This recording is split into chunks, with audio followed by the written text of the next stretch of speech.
ขึ้นไปเพื่อสูงทะลุหลานี่เธอเปิดคลิปเปิดภาพมองมาปลาดงเลยสบายดีดอกโอ้ยปลาดุงยังพันยืดปลาดุงยังพันได้ถามอยู่กับบอกก่อนเลยน้องพี่น้องนี่พี่น้องสีผ้าอ่อนๆอันนี้ว่าจอดสีมาทานะโดยเบิ่งอย่าพลาดลูกพ่อหน้าใจบัดเจอมากับทักทายสบายดีเด้อน้องปลาดุงเนาะผมมาพอกับแม่น้องวิวอีกเมื่อนี้พี่น้องเอ้ยมาอยู่ที่เฮือนครัวของเฮาเนาะพี่น้องเนาะเฮ็ด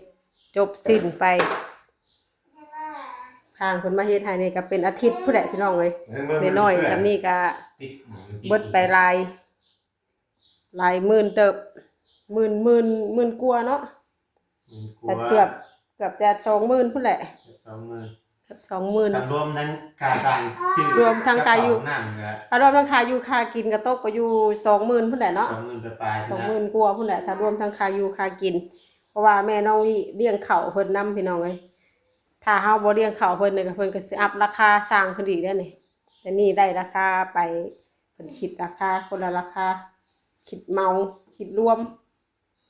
ถ้าเพิ่นเฮ็ดเมาเพิ่นสิติดแก๊สละ100,000เพิ่นเว้าน้อย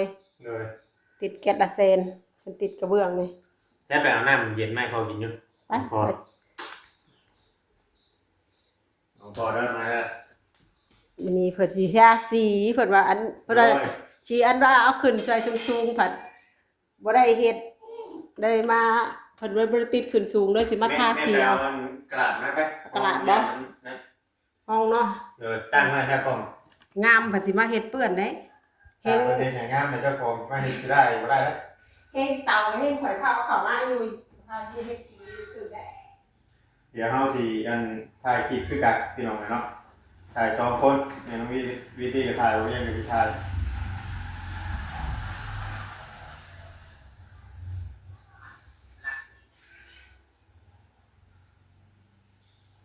ลุยงานอยู่บ้านอยู่เพื่อนโตพี่น้องเนาะเพราะว่าเอาแบ่งเวลาเฮ็ดเวียกเจ้าของนำเท่านั้นพี่น้อง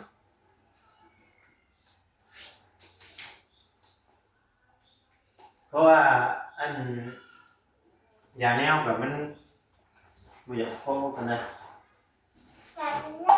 ที่น้ำพอบอกน้ำดูดนะน้ำดูดนะเอนมพอนะใช่ป่ะเอาเฟนมมาให้พอ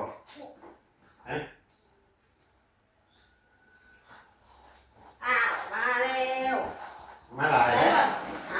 มาหลายเอาจองอันเดียวพอแล้ว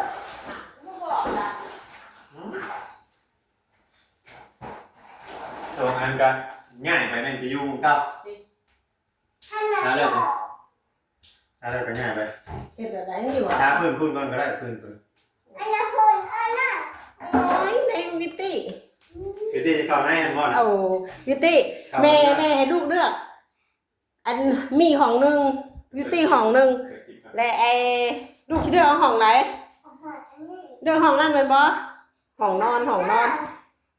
ลูกจะเอาห้องนั้นบ่ถึกใจพี่น้องเอ้ย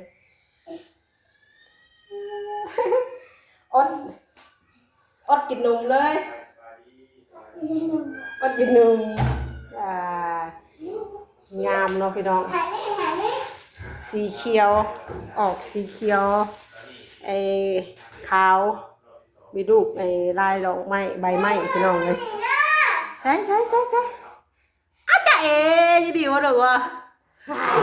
จบแม่ลูกจบกันยังนี่สบายดีเห็นยังน่ะข่าวชุ่มทักบ่ชุ่มนะว้ายจางเฮ็ดแท้ขอทาสีค่ะขอทาสียังห่อนอยู่เนาะเฮือนครัวยังบ่มีอันวันระบายอากาศอยู่ยังห่อนเพราะว่ามันก็แคบเดี๋ยวยังตรงกี่ขึ้นครับเอามาอยู่อันนึงเด้เอาเลยได้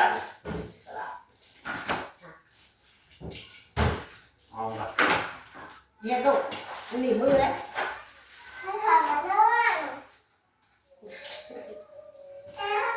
สั่งเลยสั่งตาแล้วว้าวขอนอนอาหารบ่เลยห่อนไหมลูกห่อนอยู่ละเพราะว่าสั่ง เปิดมาเฮ็ดนี่ก็เปิดพัดลมด้วยนี่เปิดมีพัดลมให้มันอยู่เด้ สมันเจ้าพัดลมมาใช่ เอาไปเห็นแล้วสิ เอาเก่งยามนะเก่งยังไง เอาไปสิบ่เห็นว่าอันเนี้ย พัดลมเนี่ยมันเบียดเข่าครับ อึ้งจ ยังอยู่เก็บโต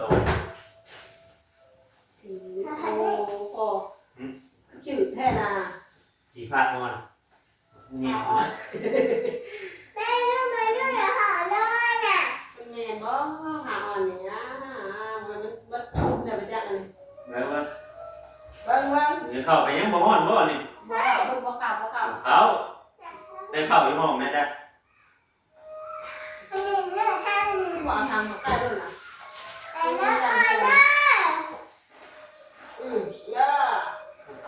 เลือกอันนี้แม่แม่เลือกอันนั้น เขาไปซื้อ2อันมาเนาะ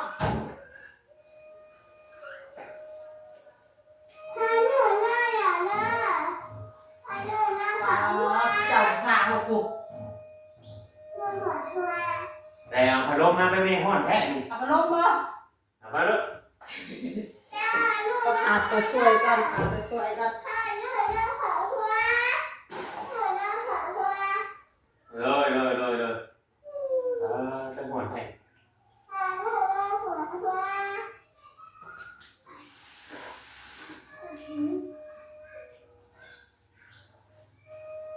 ว่าอ๋อบ่เวียงหูอยู่มันบ่ค่อยอยากกินนี่เนาะปกติ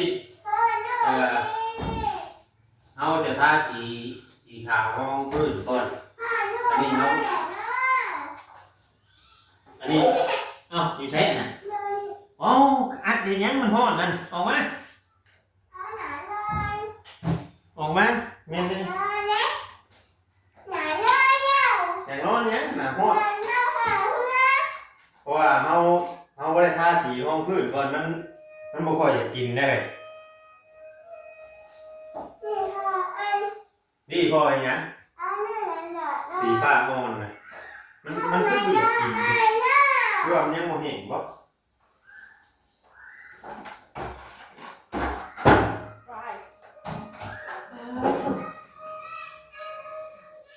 ยืนขึ้นเด้อว่าเขามาไล่ก่อน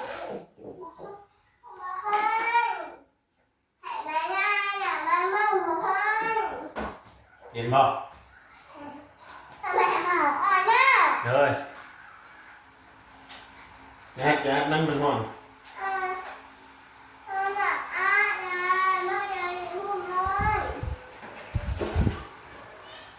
อัดบ่เย็นนะให้ลูกกินไหมนั่น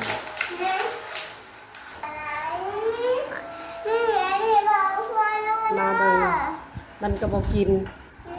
มันเฮาบ่ได้ห้องพื้นน่ะมันได้เป็นแบบนี้โอ้ยกะลางกะลาวผิดแผนแล้วลูกจะเข้าไปเฮ็ดหยังลูกมันฮ้อนเปิดประตูไว้ให้พัดลมบ่ต้องปิดลูกหลานให้พัดลมเข้านี่สิมานอนนี่บ่แรงนะฮะเบิ่งฮะอันนี้ก็หอมบ่ได้กว้างปานใดสิบัดเวลาอันให้พ่อแม่เลยสิบ่ดีอยู่นี่จังอยู่ติตัวอย่าพาหมู่มาดินนะป้าเต้อมาเฮ็ดดินบักระบี้อยู่นี่อย่าบ่แฮงอย่ามาเฮ็ดเด้อบ่ดินถนนเพเด้ประตูห้องน้ำแม่ก็จนพังพากันดินบักระบี้นะอันนี้ยุดได้นะนี่นะแม่บ่ให้ดินนะบ่ให้ดินดอกป้ามันฮ้อนพะจักปิดบัดนี่พุ่นน่ะป้าดูเอ้ยมีตีเอ้ย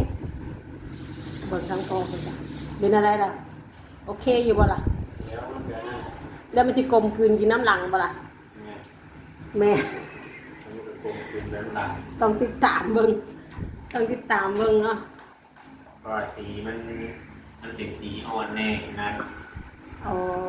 มันมาขับเอามาเลยสีห้องพื้นเลยตรงนี้สีห้องพื้นมันจะขึ้นไว้มาทา สิมันเอากระดาษห้องนะ มาเลยเช็ด โอ้ ไม้มาผ่านมาเช็ด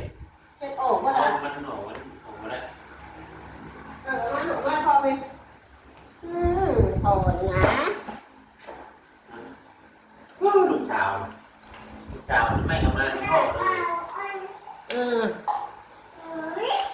อันนั้นเย็นไม่ให้พ่อกินลูกลูกสาวเพิ่นก็อันนั้นให้พ่อดีกว่าอุ้ยแม่นอยู่ว่าล่ะอันนั้นให้พ่อนะ ใช่น้ำบอดีกว่าน้ำบอดีกว่า อ่า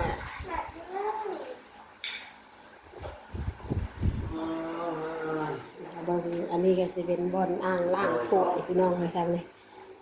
อ่างเขาก็อันนี้เป็นกระสีสูงอยากสูงแน่หน่อยนึงเนาะพี่น้องอันนี้จะเป็นอ่างเก่าที่แม่น้องวิล่างแต่เขาก็สิเฮ็ดโตแต่เขาสิเฮ็ดให้น้ำไหลลงมานี่เลยจงหูไว้เฮ็ด เอาท้อง ยังระบาด น้ำพร้อมเลย ตามความ มือได้ไปจีร่มไหม นานอย่าย่างลูกอย่าย่างโอ้ตะวิตีเฮ็ดแล้วบาดนี้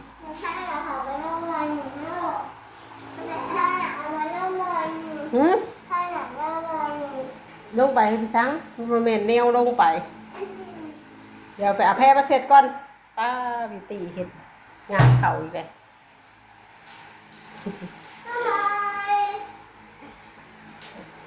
เบิ่งมันสูงก็เลยเฮ็ดที่ง่อยขึ้นมันเป็นจิกกระจอก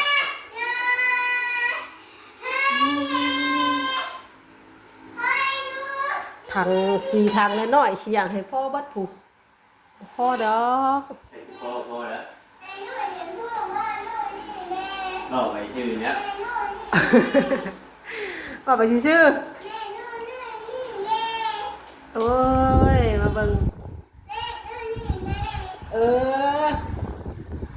ล่ะเจ้าบ่ฮ้อนบ่ลูกโอ้ยเนาะ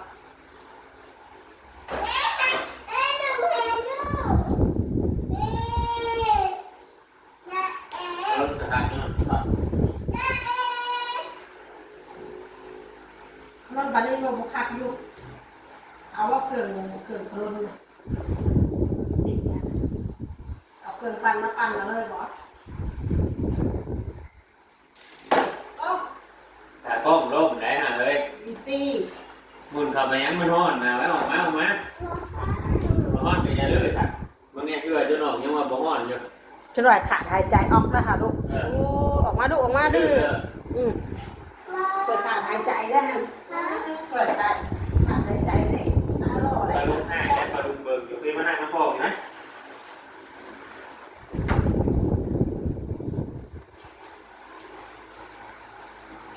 เอานี่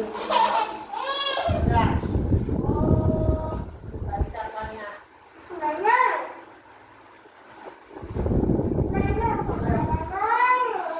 เฮ้ย เดี๋ยวดูแล้ว นอนก่อนนอนก่อน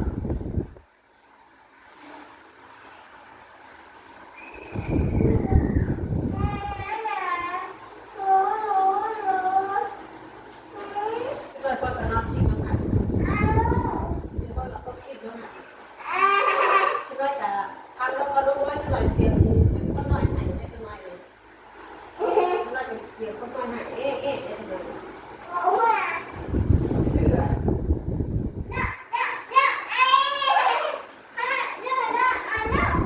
โอ้ขึ้นไปยังนะโอ้แล้วดื้อแท้ บุรจาแล้วแม่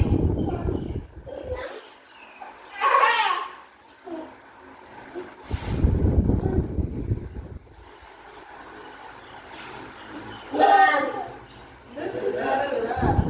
อ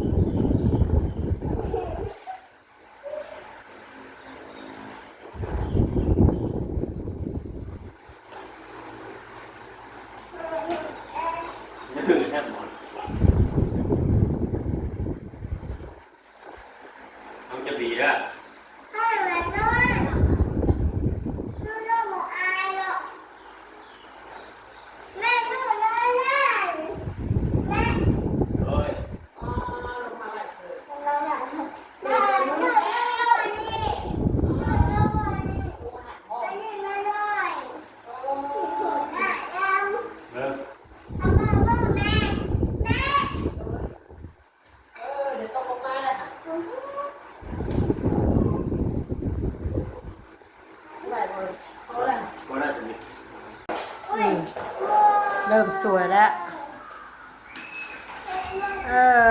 เริ่มกินได้เว้ยสวยแล้วสวยแล้วต้องให้กำลังใจตัวเองให้กำลังใจคนทาสีก่อนโอ้แต่คือมันก็เริ่มงามแล้วถึงมันจะกระลางกระลาวกะมันก็งามของคนละแบบได้ล่ะเอาบิวตี้เนาะ อ้าวไปที่แดพอดึงห้อยปูนวะดึงห้อยปูนห้อยชายวะ แล้วสติ เอา จ้างคนติดกะคนจะคิดแพงเหรอ ตามงบประมาณ ตามงบประมาณนี่ก็เกือบเพื่อนครัวมาแล้วนี่ก็พี่น้องเอ้ย ประมาณเนาะ เกือบเพื่อนครัวมาแล้ว เอาตามงบประมาณ งบบุพอ อันนี้ตามห้อยชื่อทีห้องเพิ่นนี่ก็มันก็นั่นนี่ มียังหลงฮะบิวตี้เอิญแม่มายังหลงเอิญแม่มายังหวานเฮ้ลูกสาวเจ้าเอิญมาเบิ่งมามันคือเป็นแบบนี้ว่าซั่นกับเพิ่นต่อลูกเอ้ยกับเบื้องบ่พอแล้วอันนี้น่ะ นี่ล่ะพี่น้องเอ้ยไอ้กระเบื้องบ่พอเนาะบ่พอเลยสร้างเพิ่นก็เลยเอาอันมาต่อกันเอาน้องบิวตี้เพิ่นงงว่าเป็นหยังแผ่นนี่คือเป็นแบบนี้เพิ่นน่ะดึงแม่มาเบิ่งกินนี่โอ้ยลูกล่ะ มันบ่พอแล้วลูกเอ้ยนี่แหละเงินบ่พอแล้วไปซื้อมันก็กระเทินอันที่จริงเขาก็อยากได้สูงเพียงพี่เนาะแต่มันก็เกินกำลังหลายก็บ่ได้สำนีก็เอาได้พอใจอะไรกะเด็กปีละเด็กปีละหน่อยเนาะโอ้ยยังละบะนี้ก็เริ่มกินได้เลยนะเฮ้ย เรื่องกินกับคนคุณนะ เริ่มกินกับคนบ่เอ้ยดูละ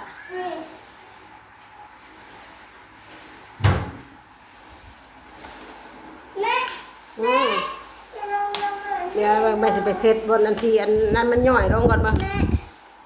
มันย่อยลงแต่แม่จะไปเซ็ต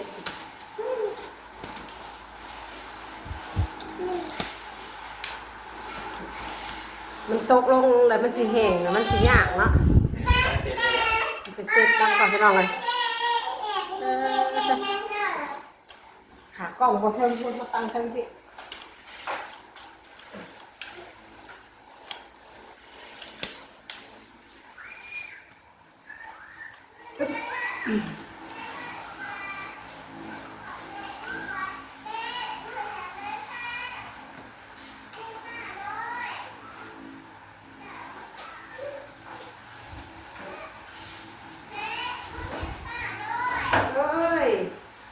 เด็กนำอย่าง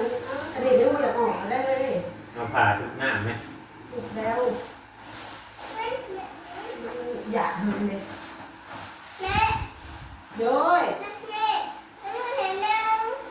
เอาไปจะไปเบิ่งลูกแม่เช็ดอันนี้ก่อนแม่สีมันจะกินมันบอกเสร็จบอกแล้วเนี่ยหึงนี่เนี่ย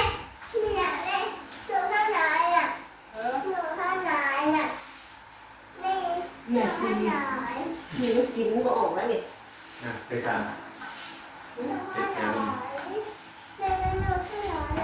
หนักเรียนก็ออกนะเฮ้ย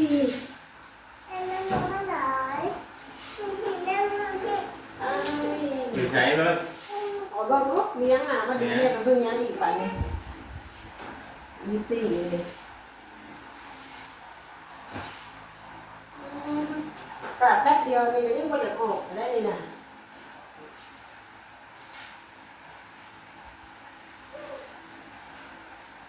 เอาไปติดกระเบื้องผัดคือว่ากินดี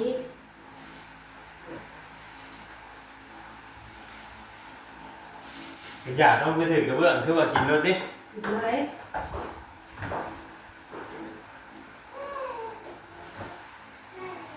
จะเอาตะขาบไม้บ่ ตามไม่แล้ว ไม่ฉันเอาไป ไรทีมาทีเด้อ ตะขาบแล้วบ่พ่อเดี๋ยวสิมาลำอยู่ เ เป็นจังดับ โอ้ยงามแล้วงามแล้ว นั่นไหนเนาะ สีกินอลามอยู่ สีอ้าวอีเด้กันแตกต่างอยู่ได้พอให้ทากับบ่ทากันโอเคอยู่งามอยู่ ต่างอยู่เสียงไม่เป็นหวยต่าง บัดนี้ว่าข้างนี่บัดนี้พี่น้องเลยบ่พ่อสีกะคอยว่ามันลงไปเลิกเลยมันเริ่มเข้มไปจักที่แรกคือจับจางไปจืดเนาะบัดนี้เอาขึ้นแล้วมันคือเข้มด้วยหยังลูกลูกเห็นแม่เพิ่งบ่พ่ออย่าไปเบิ่งแม่เพิ่งบ่เอาเลยลองตอดเด้ออย่าจับมันนะลูกเด้อเดี๋ยวไปเบิ่งน้ำไม่ตีก่อนเบิ่งเอ้ย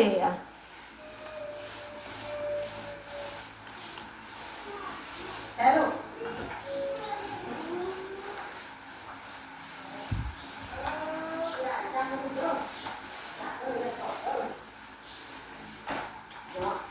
เด็กเพิ่งก่อนเนาะอยู่ตีนี่เป็นเด็กเพิ่งเด้อติจุ่มก่อนขนาดสีเขาย่างเขาเสียมาหลับนี้เนาะเป็นเบิดละเป็นเบิด เบิดเบิดโอ้ยโอ้โห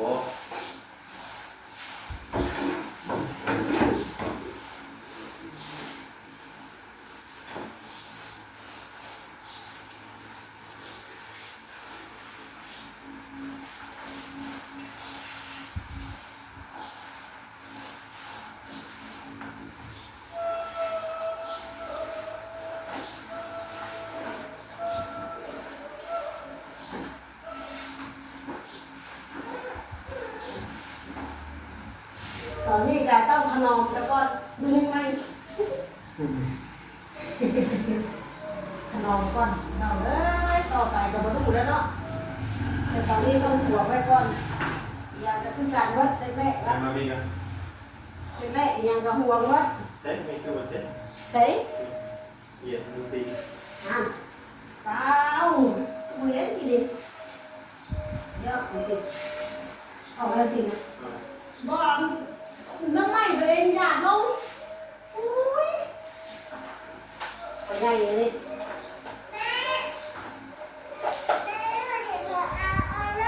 โอ้ยกินก็กินเลย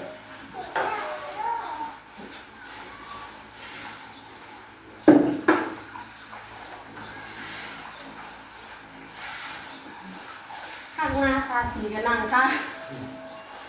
โอ้ ห้อย งเล่นเนาะห้องเล่น ใหญ่เลยใหญ่เฮ้ยเบิ่งเอาพี่น้องเนาะกะคลิปนี้ก็จะประมาณชั้นนี้ได้พี่น้องเอ้ยแม่น้องวีกับชีขอจบคลิปไว้ชั้นนี้ก่อนเนาะพี่น้องเนาะเดี๋ยว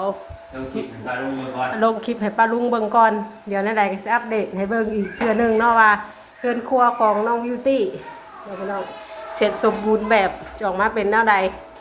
คลิปนี้ก็ไปแล้วเนาะพี่น้องขอกล่าวเข้ามาสบายดีบุคคลทุกคนไปป้าเด้อพอเด้อ เอ้ย